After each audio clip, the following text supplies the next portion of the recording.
Truth wears no mask, seeks neither place nor applause, bows to no human shrine. She only asks a hearing. A very pleasant good day to you, wherever you may be. Welcome to University of Common Sense. My name is Tim Morrow, and our subject is Herbal Remedies. This show is about what herbal remedies can do for you, why they work, or even if they work, and actually some of the names of the herbs themselves. What the herb, by its name, you can tell what it is.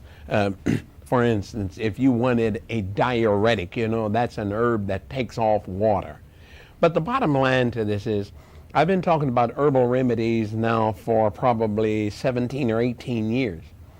And it still boils down to the one thing. Whether you believe, disbelieve, stand neutral on it, doesn't matter.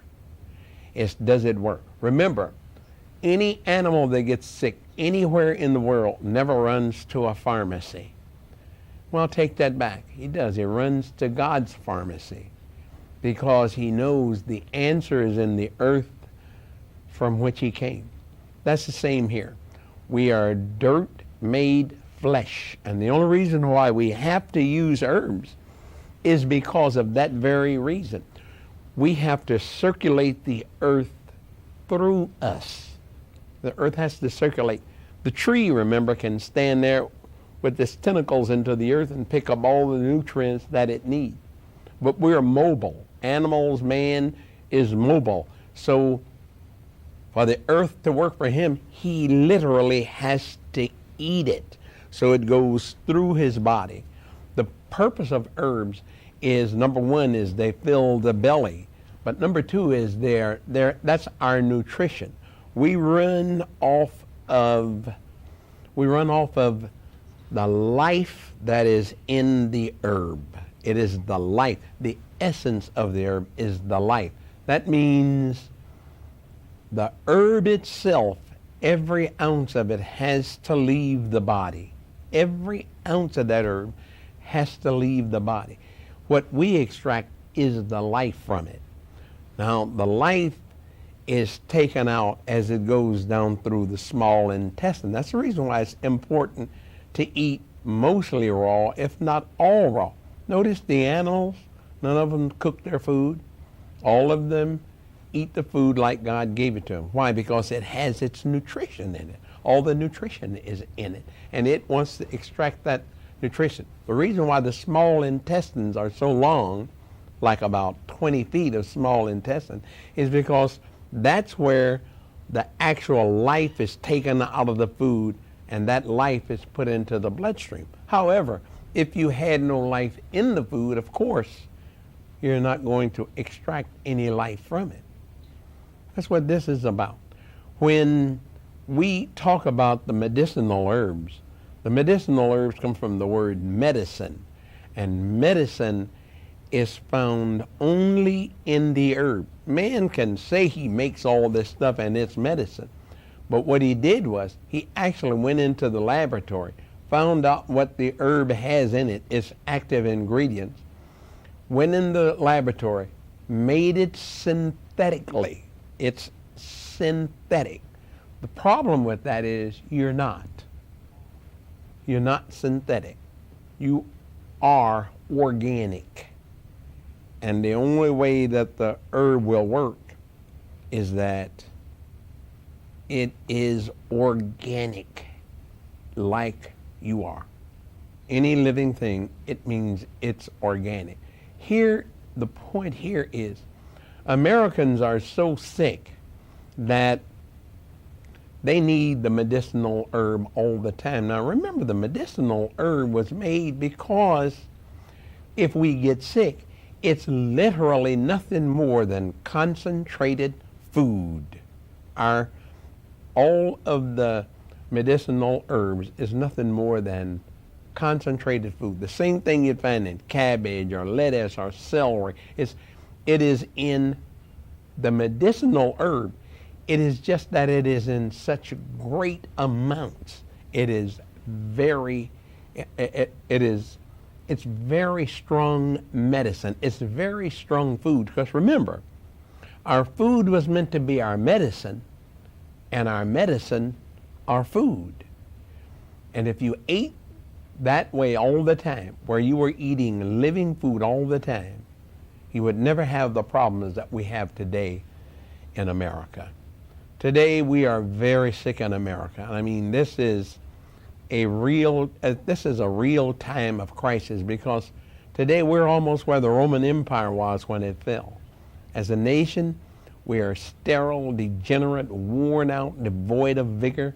We've been made soft by this rich, effortless living. And when you go into effortless living, you don't do any kind of work. We're all desk jockeys today. So number one is we don't breathe deep. Number two is we work in buildings that make us sick. Number three, we don't exercise. Number four is we eat the worst food in the world. Food can't move. So we are very, very sick. Today, teenagers weigh in excess of 300 pounds going to school are now on sugar diabetes medicine. It means that we got a generation that's going to wear out early in life, because insulin is very poison to the system. Even medicine tells you that insulin makes you, all the organs of the body, 3 times older than the body is. Yet and still, there's all kinds of herbs out there that is natural insulin. Watermelon is natural insulin. So is zucchini and green beans, especially if eaten raw. So is cucumber. Those are natural insulin. But what we're doing, we're killing animals to get artificial insulin. Once they mix all of the drugs with it, it becomes poison and ends up coming out of the feet, because it is so poisoned. The body is trying desperately, very desperately, to get rid of it. So it sends it through the feet. And what happens with the insulin, when it comes through the feet, they end up cutting off the feet. It also takes our eyesight from us. It has all kinds of side effects. Every drug has a side effect. Every drug has a side effect, regardless of over-the-counter or not. More than 1 million people a year die from over-the-counter drugs. Probably more like 6 or 7 million that die from RX drugs, prescription drugs.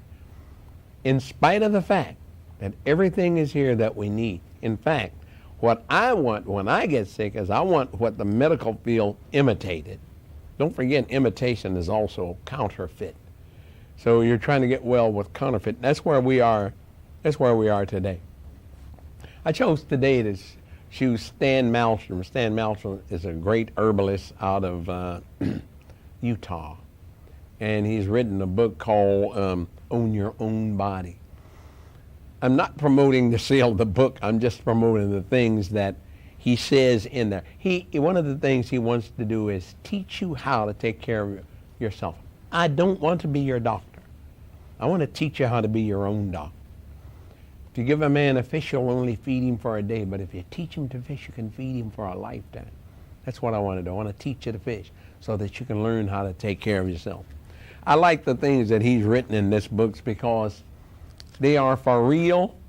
They mean exactly what they say, and there's no lying in it. There's no reason to lie. He's not selling anything. He's just telling you what the herb is made of. For instance, an alternative herb. An alternative herb, and this is the way he is. Herbs used to modify nutrition in order to overcome morbid processes. That means it's trying its best to get rid of the cheese. The cheese stick wherever the body allow it to stay. Well, this herb, which is an alternative, it works on trying to melt the cheese so that the cheese can come out, because the cheese is going to make you sick. The cheese produces severe mucus. And the alternative is to turn it around and make it come out of the body. Anodynes, that's another name for herbs. Anodynes are herbs used to ease pain. Almost all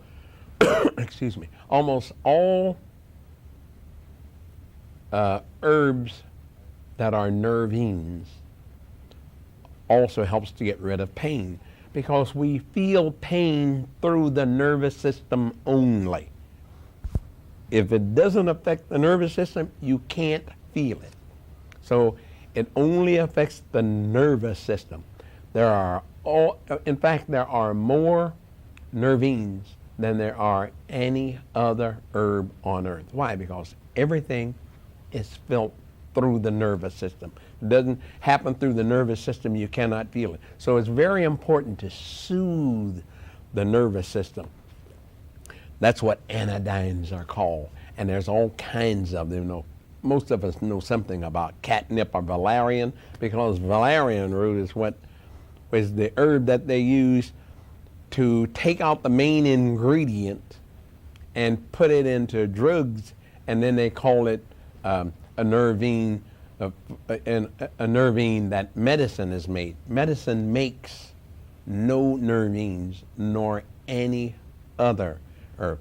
They make drugs. You want to call it medicine? My hat's off to you. It is a drug, and a drug drugs you. That's all it can do. You can't change the nature of the beast. It is what it is. And that's the way it should be. If that was the case, you could take lead and turn it into gold.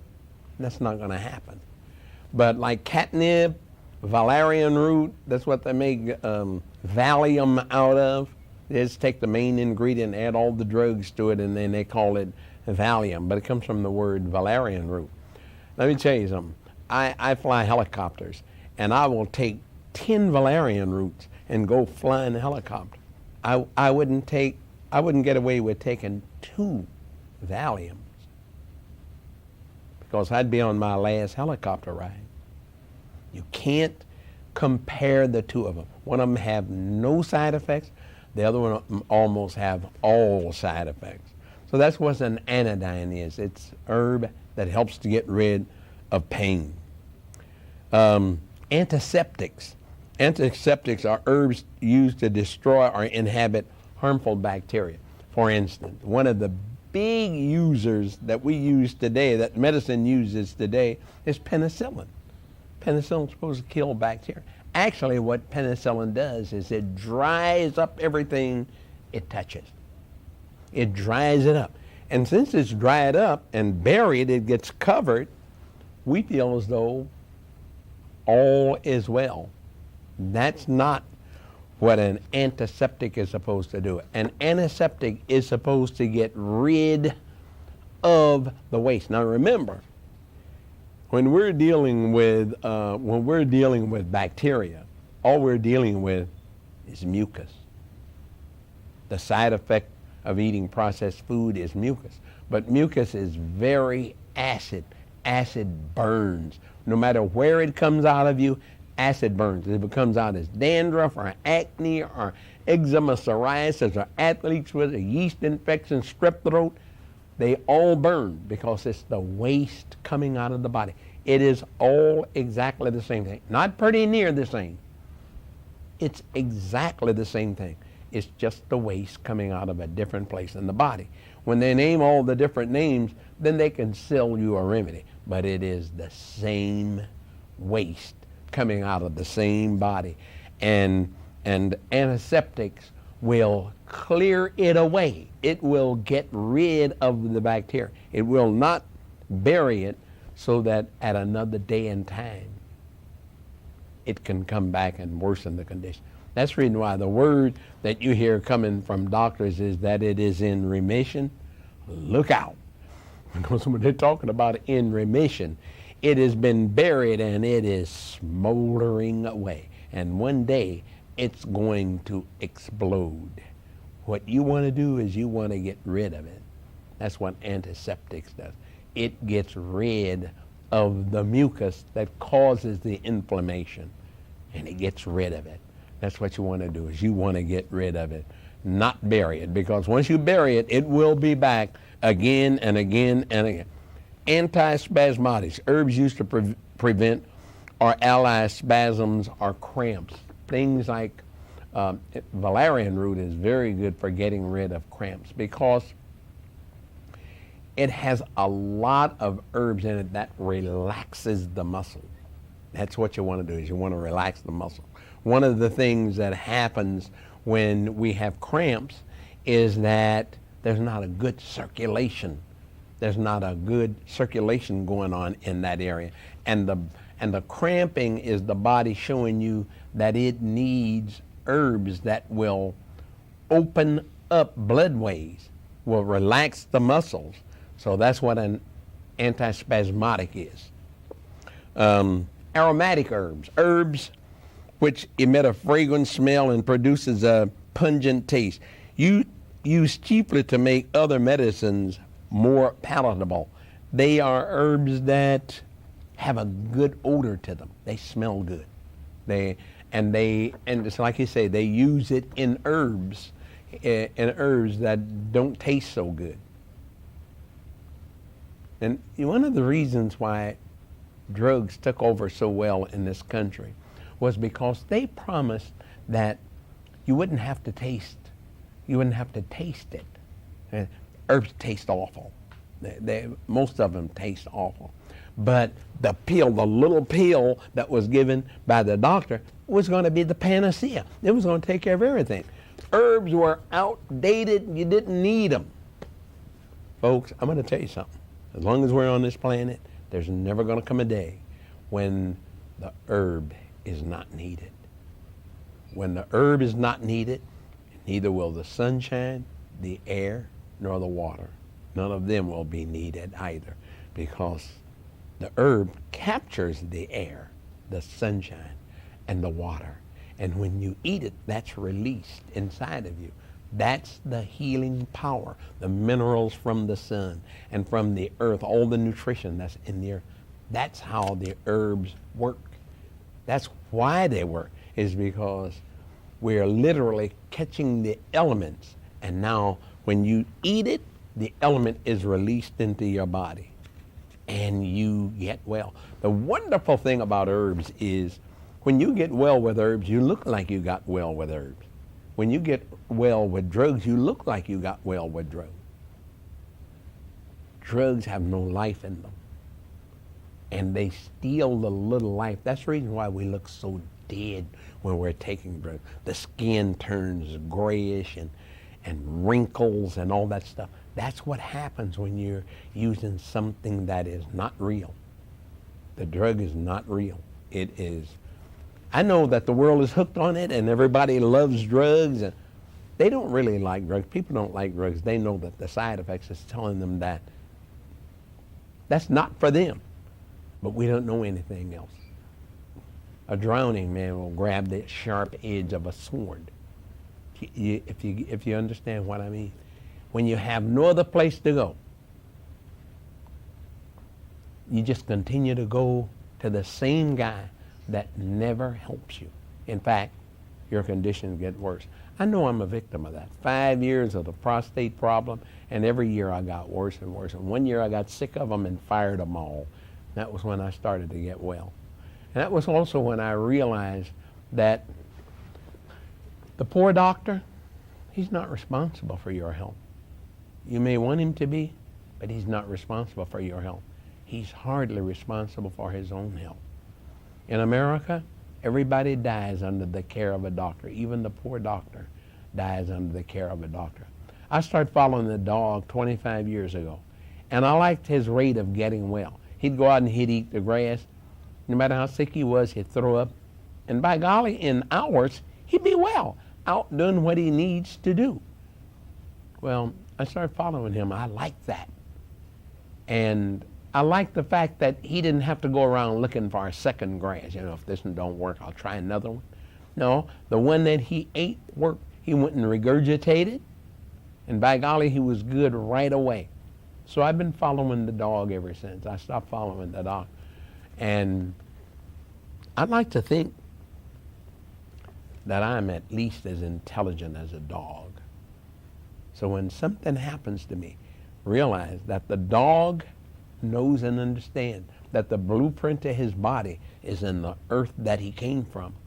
Well, I'm at least that intelligent. So I go to the earth when I get sick. It's literally the only place you can get well from. Oh, you can have surgery and all those things. But one of the wonderful things about the body is that the body will bring a growth to a head, and the doctor will call it a tumor or whatever he may call it. But the body was intelligent enough to bring it there. That meant it took it and put it into a capsule to keep it from getting into your body and spreading out and killing you. Well, if it was smart enough, if the body's smart enough to bring it and put it in that capsule, surely it must be smart enough to take it away. What the body's looking for from you is the raw material to make it strong enough to get rid of this waste. The reason why I didn't get rid of that waste in the first place was because all your channels of elimination were plugged up. He couldn't get it out. So it says my only alternative is put it into a sack so it doesn't get into the bloodstream and kill you.